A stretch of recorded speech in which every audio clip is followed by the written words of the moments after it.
PewDiePie, formerly the biggest creator on YouTube, just took shots at Joe Rogan. He is making some very serious claims in a recent video about podcasts. He thinks there are too many podcasts, there are too many podcasters, and none of us are interesting enough to justify our own existence, which I can't necessarily disagree with. Look, as a podcaster, I don't know if I can sit here and actually offer a rebuttal. Look, like somebody gave me a podcast, so you're probably right that they'll just give one out to anyone. I can't even say you're wrong. Enough has been said. Yes. Maybe we should just stop talking now. Maybe we should start holding space for silence. Maybe we need to hold some space and not speak at all. But, you know, I didn't feel attacked. I kind of agree with his main point. He said there are 3.2 million podcasts. There are too many podcasts. Your grandma's got a podcast. Your janitor's got a podcast.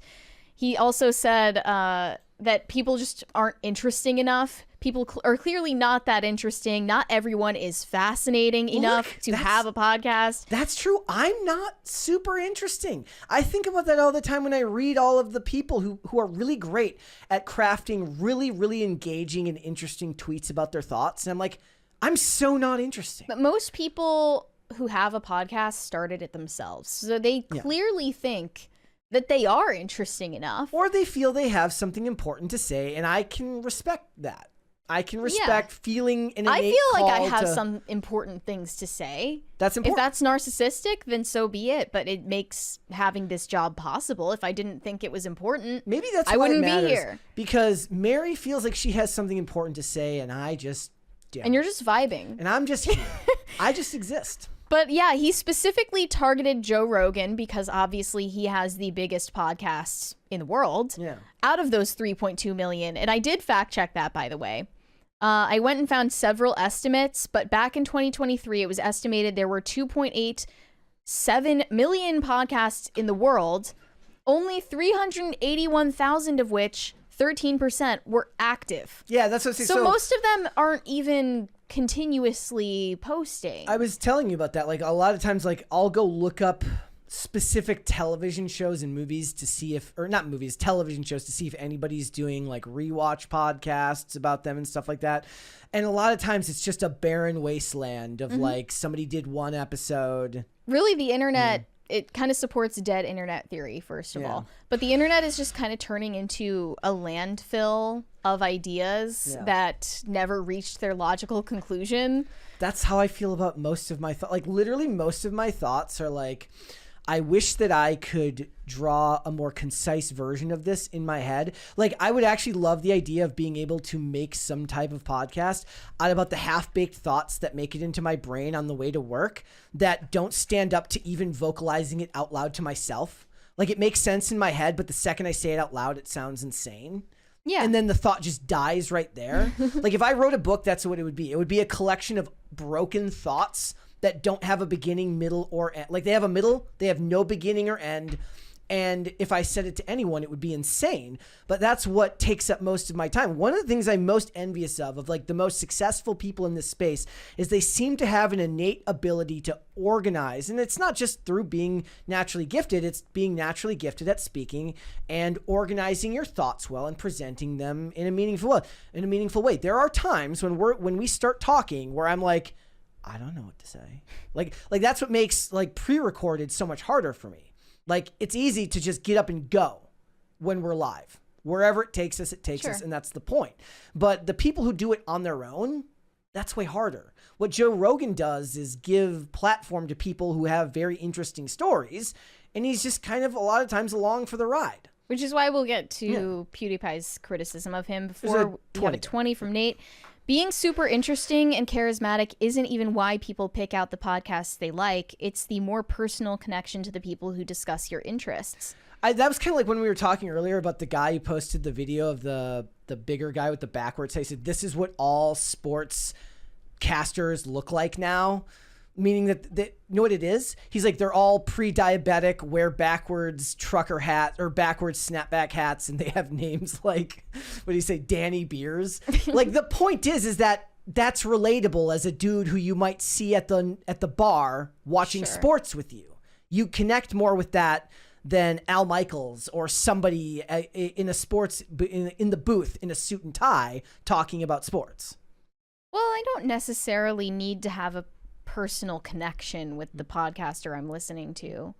I don't feel that way. Yeah. I don't really feel like I know them. I don't feel that way either, but I think it's a little bit different because in this space we understand how much of it is a business. A lot of it is the fact that people need to have some kind of simulation of conversation.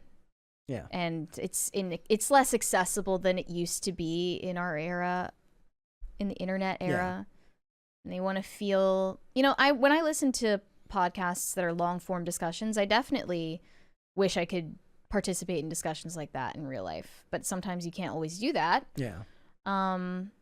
So I think that's the appeal for me. Most of them don't need to exist. I agree with PewDiePie's main point. Most of them are not discussing anything interesting. Yeah. They're not interesting people. They're not even relatable people most of the time. And they're just kind of bloviating into the ether.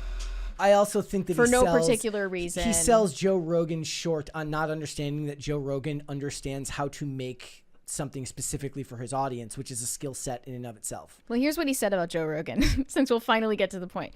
He targeted Joe Rogan Experience, saying, I had this epiphany. I'm like, oh, he's the biggest podcast, and I've never actually listened to him. So I listened to an episode, and I'm like, oh, he's actually respectfully very dumb. It's clearly working for him, but it also just shows how dumb he is. I saw some meme where it kind of showed him as a caveman. He brings in a scientist and he's like, you explain fire now. Explain how he works. And that kind of summarized his podcast.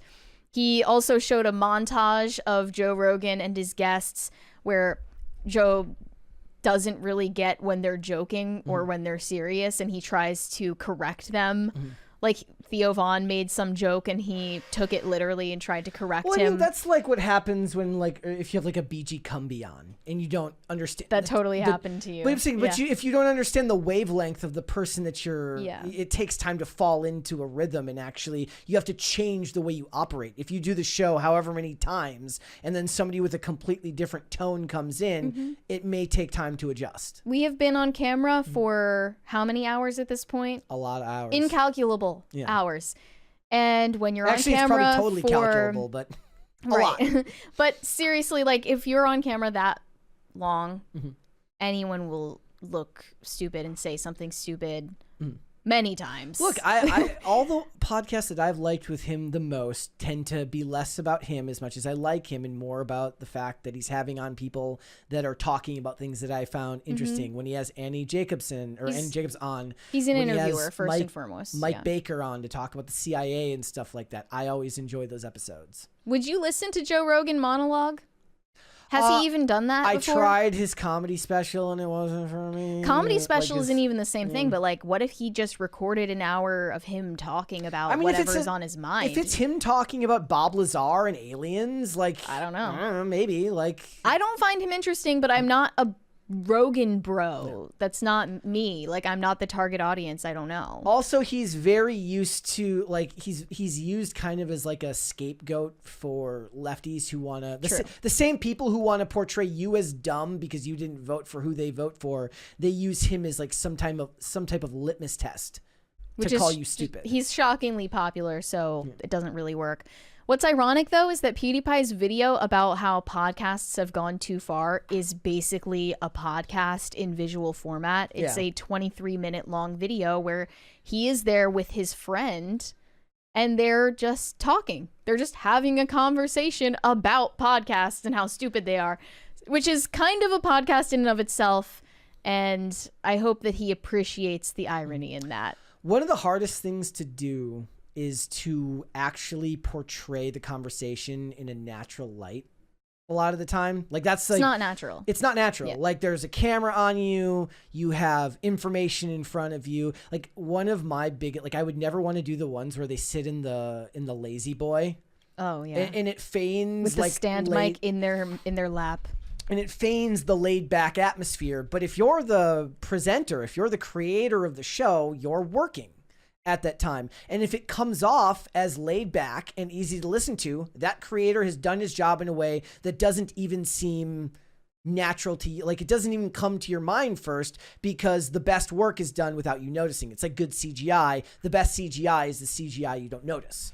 So if you watch a podcast and they're on for however many hours and they're sitting in an armchair and they're just chatting back and forth and it never feels to you like they're working, then they've done their job.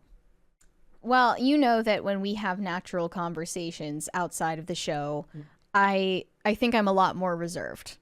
Yes. You get the difference. Well, yeah, we have to put it on when we talk. This isn't a natural conversation. I'm sorry to break the fourth wall right now, but I'm just going to tell you, this isn't how we normally talk. We have different conversations when we're off air. Much different. Yes. And the entire vibe is different.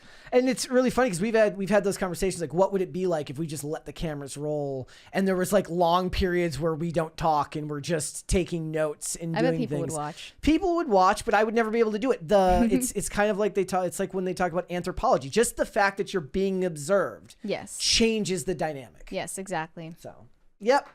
All right. Joe Rogan is not stupid, though. I will say that. I don't think he's stupid. I don't think he's stupid. I don't think that you build an empire that size by being stupid. Not to mention, he was in Hollywood and working in that industry long before the podcast became successful. And being the biggest of the most profitable, or not most profitable, about the biggest and most fast-growing form of media means that you can't be necessarily stupid.